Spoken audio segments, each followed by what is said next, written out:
nous vous disons merci pour avoir accepté de participer encore à notre analyse. Nous faisons travailler l'intelligence. Nous n'avons pas des informations très sûres, mais sur base des informations qu'on a, on analyse. On vous ouvre l'intelligence pour comprendre. Les 15, c'est la date ultime que les Américains ont donnée à Kagame de quitter la RDC. Beaucoup de Congolais se posent la question. Kagame va-t-il partir ou il ne va pas partir? Essayons d'abord de faire l'analyse là-dessus. D'après vous, tel que vous voyez, Kagame se renforce sur le terrain et tout ça. Va-t-il partir ou il ne va pas partir? Je dois vous donner une réponse par rapport aux éléments de réflexion. La première réponse. Pourquoi beaucoup de Congolais croient que Kagame ne partira pas? Premièrement, parce qu'ils pensent que, d'après l'histoire, Kagame a toujours promis qu'il va quitter, mais il n'a jamais quitté. Deuxièmement, eux-mêmes ont déclaré, ils ont dit que non, nous ne quitterons pas la RDC. Que la RDC oublie Goma, que la RDC oublie Bukavu, nous ne quitterons jamais. La troisième raison, pendant que je parle, sur le terrain, il y a beaucoup de gens qui sont en train de se battre. Alors, je m'en vais vous expliquer, d'après moi, est-ce que Kagame va quitter les 15? Oui, il va quitter les 15. Kagame va quitter les 15. Je vais vous donner les raisons pourquoi. Première raison, c'est lui-même qui a proposé cette date aux Américains. Avant que les Américains n'annoncent la sortie de Kagame, ils ont discuté avec lui. Ils lui ont dit des vérités, lui aussi a dit des vérités. Ils se sont entendus, ils ont trouvé un compromis, et c'est lui qui a dit aux Américains que je vais quitter les 15. C'est la promesse. La date, là, ce ne sont pas les Américains qui ont fixé. C'est Kagame seul qui a fixé cette date. Qu'il sortira les 15 d'ici le 15 juillet, qu'on lui laisse le temps. On lui avait laissé le temps qu'il s'organise. Pourquoi les Américains ont fixé par hasard? Ils n'ont pas fixé par hasard. C'est lui-même, Kagame, qui a appelé. De deux. Kagame a deux discours. Il y a un discours qu'il donne pour la consommation du Rwanda, et un autre qu'il donne pour la consommation internationale. Pour la consommation du Rwanda, Kagame parle même dans des médias internationaux. Nous ne quitterons pas la RDC, on ne condamne pas la RDC, la politique de 2 poids 2 mesures. Ça, ce sont des bruits inutiles.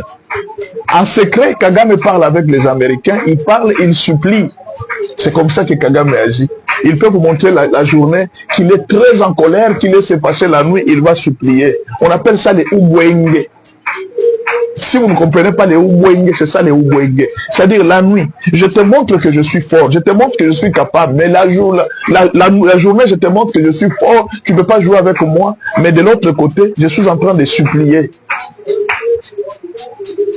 La journée, je me bats avec toi, mais la nuit, je suis en train de négocier avec toi.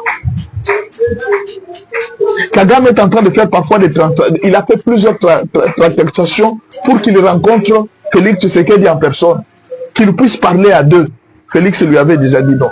Mais dans la journée, il est en train de montrer aux gens que non, lui, avec Félix, non, Félix là, non, ce n'est pas... Vous voyez, il va montrer qu'il n'y a rien. Donc, il y a un discours préparé pour les Rwandais. Les Rwandais sont...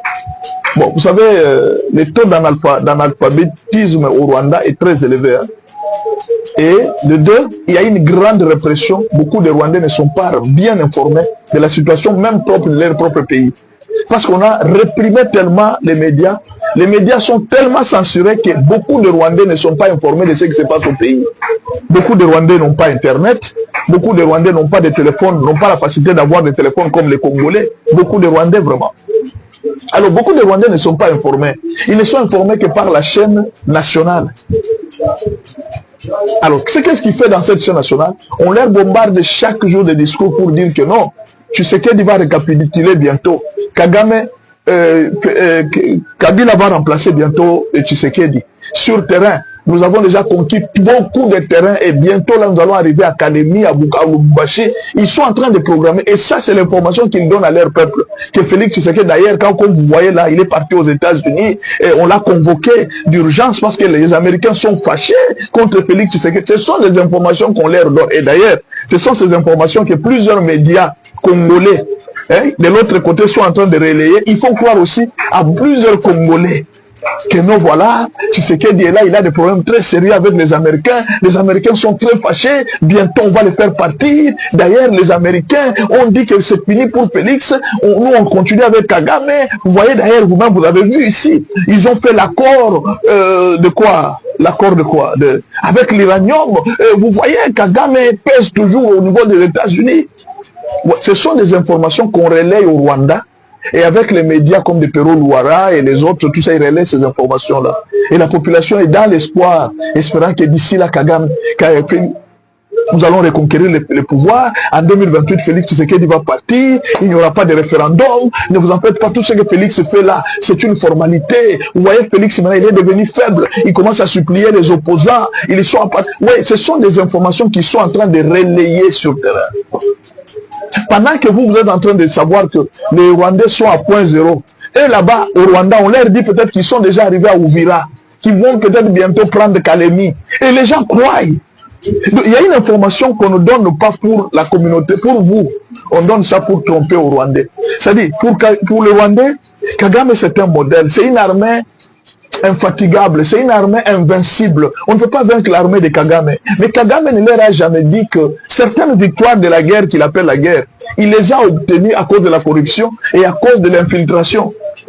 Vous voyez, il les a obtenus comme ça, mais ce n'était pas une guerre comme ça avec ses soldats. Mais on présente comme si les soldats sont intelligents, ils sont ceci, alors que c'était juste les militaires congolais qui étaient en train d'aider Kagame, les généraux congolais qui ont aidé Kagame à avoir certaines victoires facilement. Mais si c'était la guerre entre les FARDC et les Rwandais, non, ils ne peuvent pas tenir, ils ne peuvent pas. Nos militaires ont été tués par ses propres généraux. La RDC a échoué à cause de ses propres généraux, pas à cause du Rwanda. Il faut féliciter nos soldats. Ils ont juste été trahis. Mais là, de l'autre côté, on présente Kagame comme un héros. Alors, le double discours est en train de compliquer les Congolais. Mais Kagame se renforce en RDC. Non, il ne se renforçait pas. Il était en train de préparer, de rendre la guerre congolo-congolaise. C'était l'effort qu'il était en train de faire. Il dit, moi je sais que d'ici les 15, je vais quitter. Mais il faudra que vous puissiez chercher plusieurs Congolais. Voilà pourquoi il y a eu beaucoup de recrutement de Congolais. Pour que quand lui va quitter, il va laisser les M23. Il va dire que non, non, moi j'ai déjà quitté. Le reste, c'est les M23 qui est au pays. Au fait, il voulait compliquer la situation comme ça. Faire semblant de faire partir ces soldats. Non, en fait, ils allaient effectivement quitter. Parce qu'il ne veut pas tromper les Américains. Mais il allait déjà préparer les gens qui vont rester pour continuer la lutte sans ses militaires. Parce que lui, son problème, c'est quoi? Il ne veut pas lâcher la RDC, mais il peut retirer ses militaires de la RDC. Mais continuer à régner sur Nanga et sur Kabila. Que Kabila continue les mouvements. Donc il veut faire maintenant des Kabila son dauphin en RDC. Les mouvements, qu'est-ce qu'il va faire? Peut-être d'ici demain ou après-demain, ils peuvent déjà directement proclamer Kabila comme le chef rebelle du M23. On peut le proclamer et puis Kagame lui va se retirer, il va retirer ses soldats et Kabila va continuer l'opposition contre Félix Tshisekedi. Maintenant, l'effort qu'ils avaient fait, Kagame voulait les aider. Avant qu'on arrive à l'échéance du 15, qu'ils prennent déjà Ouvira et Kalemi. Quand il va prendre Ouvira et Kalemi, Kabila aura la facilité d'atteindre Lubumbashi et à partir de Lubumbashi, ils pourront faire le chantage à Félix Tshisekedi. Malheureusement, le plan n'a pas réussi et n'a pas encore réussi jusqu'à ce jour comme c'était prévu. À cette heure-ci, il serait déjà Ouvira. À cette heure-ci, il serait déjà en train d'avancer vers Kalemi. Mais le plan n'a pas marché comme c'était prévu. Ce qui fait qu'aujourd'hui, ça devient encore très difficile. Je ne sais pas s'ils pourront encore essayer de proclamer Kabila comme chef rebelle en remplacement de Nanga. Vous avez vu déjà Nyarugabu s'afficher à point zéro. C'était une préparation pour dire que non, moi Kagame, je me retire. Voilà les gens qui vont commencer à combattre. Vous avez vu juste la photo. Cette photo n'avait pas, ce n'était pas quelque chose d'anodin. C'était quelque chose qui voulait dire tout simplement que bon, voilà, les 15 mois je me retire. Mais Nyarugabu, Kabila, les autres, les Banyamulenge continuent leur guerre. Donc Kagame voulait leur donner une certaine position d'avance. De sorte que même si je retirais mes militaires, vous aurez déjà une avance. Et maintenant là, voyant la situation sur le terrain, ça deviendra très difficile parce que les FARDC se sont aussi armés. Les dernières attaques que Kagame a fait contre la RDC, les FARDC se sont armés sérieusement. Ce qui fait que ils vont retirer, mais ça sera difficile maintenant qu'ils récupèrent encore le terrain. Mais moi je crois que les 15, ou à partir du 15, les soldats de Kagame vont quitter la RDC. Moi je crois. Parce que c'est lui-même Kagame qui a proposé cette date. Attendons voir, c'est juste mon analyse. ce que moi je comprends. Merci beaucoup et à la prochaine. André Flao a recadré Pero Luara. André Flao, c'est un ancien ministre belge de la Défense. Et puis à un certain moment, il a été sénateur. Je ne sais pas s'il est déjà à la retraite. Je crois qu'il continue à être député. Ou bien, je ne sais pas. Mais je crois qu'il est en fonction encore en Belgique. Pero Luara l'a reçu. Bon, c'était une émission. Hein? Mais nous, on a pris la partie la plus importante, celle où il était en train de discuter avec Pero Luara. J'ai beaucoup aimé son intervention et j'ai beaucoup regretté l'image que l'homme politique congolais est en train de véhiculer sur le plan international. La majorité des Congolais font la politique de la rue de Kinshasa. Ils oublient que sur le plan international, on peut aussi les coter. C'est-à-dire, il y a des politiciens, quand ils passent sur RFI, ils pensent que comme nous passons déjà sur RFI, nous sommes devenus internationaux. Alors que RFI se moque de vous, RFI est en train de vous utiliser pour juste accomplir le plan de la France ou le plan de l'Union européenne. Mais en réalité, on sait que vous êtes nuls, vous n'êtes pas intelligent, vous ne réfléchissez pas. D'abord, je vais vous donner quelques éléments. Comment expliquer que les Nations Unies sont en train de condamner Kagame, ils sont en train de condamner Kabila. Les Congolais sont en train de penser que ceux qui condamnent Kabila, ceux qui condamnent Kagame sont des Balouba, sont déjà des l'IDPS. C'est-à-dire, les gens sont là, c'est comme s'ils ne lisent pas les rapports des Nations Unies. Je me rappelle une fois, José Makila l'a dit, on lui a parlé de la résolution 2773 des Nations Unies. José Makila a nié devant Top Congo, il a dit, je ne me rappelle pas avoir lu une telle résolution. Pourquoi? On était en train de lui parler, de lui dire que non, voilà, vous dites que non, c'est Félix qui condamne Kagame, parce que la question que vous lui avez posée, c'était celle-là. Si Félix est en guerre avec Kagame, pourquoi il n'attaque pas Kagame? Mais le journaliste lui a posé la question, il dit, mais après tout, mais il y a déjà une résolution des Nations Unies. Il dit, la résolution des Nations Unies, moi je ne la connais pas. Vous comprenez? Comment expliquer que vous êtes politicien? Les Nations Unies ont fait une résolution, vous ne connaissez pas. C'est ça la politique des Congolais. À un moment, on fait la honte. Et là, j'ai trouvé que ça fait honte pour Pero Luara, quelqu'un qui a fait du FASIC. Mais là, il était devant un chevronné qui l'a recadré, qui lui a montré comme quelqu'un qui n'a pas étudié. Il a posé des questions sur le bilan de Félix Tshisekedi. Vous ne trouvez pas que Félix Tshisekedi ne fait rien au pays et tout ça? Alors, André Flao lui a dit ceci. Il dit, quand vous êtes journaliste, vous devez être d'abord objectif. Ne fût-ce que reconnaître quelque chose que quelqu'un a fait, et puis vous critiquez ce qui n'est pas fait. D'abord, vous devez savoir que l'état de votre pays vient de très loin. Il vient d'un fossé. Le président ne peut pas faire à tout moment, partout, et pour tout le monde. Non, c'est impossible. Avec l'état où était le pays. La question que vous devriez vous poser, le pays était à quel niveau? Vous êtes déjà arrivé à quel niveau? Regardez aujourd'hui, la RDC commence à être représentée dans les instances internationales. C'est quelque chose que votre président a fait. Pero Luara lui a posé la question. Il lui a dit, non mais, vous pouvez encourager Félix Tshisekedi. Imaginez que votre pays est attaqué par une maladie qu'on appelle Ebola, le président va voir le match. André Flao lui a dit, il dit, mais il n'est pas le seul citoyen du pays, il y a un gouvernement. Il peut se faire représenter. On peut se faire représenter, lui qui est président du pays, alors que tout le monde était là, lui n'était pas là. Il dit, même le match, c'était très important. Il y a d'autres présidents qui étaient au match, mais le pays est en guerre. Il dit, oui, le pays est en guerre. Les États-Unis sont aussi en guerre. Les autres pays, il y a beaucoup de pays qui sont en guerre, mais leur président était là. Au fait, vous sentez que la politique d'un Congolais, c'est basé sur les chefs de l'État, mais pas sur la politique gouvernementale. L'opposition est basée sur la personne du chef de l'État. On fait tout pour détruire la personne du chef de l'État. C'est une preuve que Félix est très populaire. Et alors, André Flao lui a dit, mais écoutez, il y a quand même, pourquoi vous, en tant qu'opposant, vous ne voyez que des choses négatives. Pourquoi vous ne voyez pas des choses positives? Par exemple, il lui a donné des exemples. Il dit, regardez la gratuité de l'enseignement. C'est quelque chose de très important pour une nation. Perrault n'a rien dit. Regardez les universités qu'il a construites. Pour une nation, la construction des universités est plus importante que toute autre chose. Pour une nation, la construction, il est impossible qu'un opposant ne puisse pas remarquer qu'un président a construit des universités. Il a construit des aéroports. Ce sont des infrastructures. Le président est en train de faire des infrastructures. Dans moins de temps qu'il a fait, d'où étaient les pays et où il est maintenant?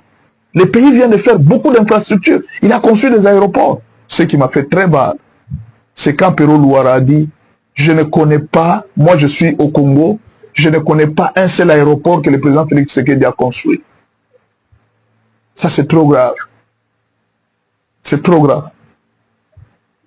Donc, je me pose la question, finalement, Perrault Louara, qui ne connaît pas qu'on a construit les aéroports en RDC, et ou alors qu'on est en train de construire, finalement, quand il informe aux Congolais, il leur donne quelle information? Et vous allez voir derrière, les gens en train de suivre Perrault Louara, les gens en train de l'acclamer, oui, tu as bien parlé, tu as bien parlé. J'ai compris que la politique congolaise, c'est une politique de la haine et non de l'objectivité. Et André Flao lui a dit, vous êtes un journaliste, vous devez être plus objectif. Sinon, vous êtes en train d'amener les débats des bas étages. C'est une bassesse pour vous d'arriver à ce niveau de débat. C'est une bassesse pour vous, Perrault, d'arriver au niveau de ces débats. Moi, je ne voyais pas André Flao s'adresser à Perrault Louara, mais il était en train de s'adresser à la classe politique en général. La bassesse de la classe politique en général, qui ne savent pas apprécier les choses les plus importantes pour une nation, la construction d'un aéroport. On vient de renouveler un train qui a fait des années et des années sans marcher. On n'a pas vu un train qui quitte Kinshasa jusqu'à l'aéroport. Moi, je suis à Kinshasa. Je n'ai pas vu un seul train, depuis 1998, je n'ai pas vu un seul train qui quittait Kinshasa jusqu'à l'aéroport. Je sais qu'il y avait un train qui quittait Kinshasa jusqu'à Rifla. Et ça s'arrêtait quelque part à Massina. Mais aujourd'hui, on vient de construire un train qui commence jusqu'à l'aéroport de Kinshasa. Tout le monde est en train de voir. Non, on n'acclame pas, c'est rien. Rien. Un moyen de transport, c'était un début. Non, il fallait qu'on mette les trains comme des TGV. C'est un début depuis des années. Il faut faire tout au même moment, au même instant. C'est un début. Les pays étaient dans le trou. On est en train de les relever. Mais aucun politicien ne peut même pas dire, il dit, bon, pour cette chose-là, c'est une bonne initiative. Parce que si on améliore, un politicien peut dire, il dit, non, non, moi je ne suis pas d'accord avec la façon dont on a fait. On pouvait améliorer ça, voilà, il peut y avoir ça, mais déjà c'est un acte louable. Non, non, il n'a rien fait. Il n'a rien fait. André Flao a été très clair. Il dit, ça c'est un débat de bas niveau, débat 16. Vous devez apprendre à reconnaître les choses de valeur qui se font dans votre pays, telles que la construction d'une université. C'est très important pour une nation. La construction des aéroports, c'est très important pour une nation. Vous voudriez qu'il fasse quoi à tout moment, en tout lieu, avec un état du pays? Il dit, votre pays, c'est comme un pays continent. Ce n'est pas n'importe quel pays. Les états de route n'existent pas. Mais si il est en train de fournir, ne fût-ce que les efforts, d'amener même le pays sur le plan international, vous ne pouvez pas le féliciter. Ne fût-ce que reconnaître même ce qu'il a fait. Monsieur ne savait plus rien dire. Il était là et je pense qu'il a juré qu'il n'appellerait plus jamais André Flao à ce débat. Maintenant, et vous, qui êtes là chaque jour en train d'accuser, je pense que là, si quelqu'un était en train de suivre, si comme c'était Prince Epengue, il allait dire, il dit non, André Flao, il est de l'IDPS. André Flao est de l'IDPS. Il lui a parlé de la politique congolaise comme si il est plus congolais que Perrault Louara. Il lui a dit, quand le président est arrivé au pouvoir, il a visité tous les pays du monde, tous les pays voisins. Il a visité la Russie. Il est venu chez nous en Europe. Il est parti aux États-Unis. Il a sillonné dans tout l'intérieur du pays. Et voilà aujourd'hui les résultats qu'il a amenés. L'état du pays aujourd'hui, le pays est quand même reconnu sur le plan international. La RDC a gagné beaucoup de points. si vous dites que l'économie ne marche pas? Et pourquoi alors le FMI a félicité la RDC? Il faut voir la félicitation des FMI. Pourquoi alors les investisseurs commencent à se bousculer pour aller en RDC? C'est parce que le FMI a félicité la RDC. Pourquoi vous ne voyez pas ça? Vous n'êtes là qu'à divulguer de mauvaises informations et de fausses informations. Merci beaucoup André Flao. Que Dieu vous bénisse. Nous sommes arrivés à la fin de cette édition. Merci à vous de nous avoir suivis jusqu'ici. Si vous avez apprécié ces contenus, n'oubliez pas de vous abonner à notre chaîne, d'activer la cloche de notification pour ne rien manquer de nos prochaines vidéos. Likez et partagez cette vidéo. On se retrouve très prochainement. À bientôt.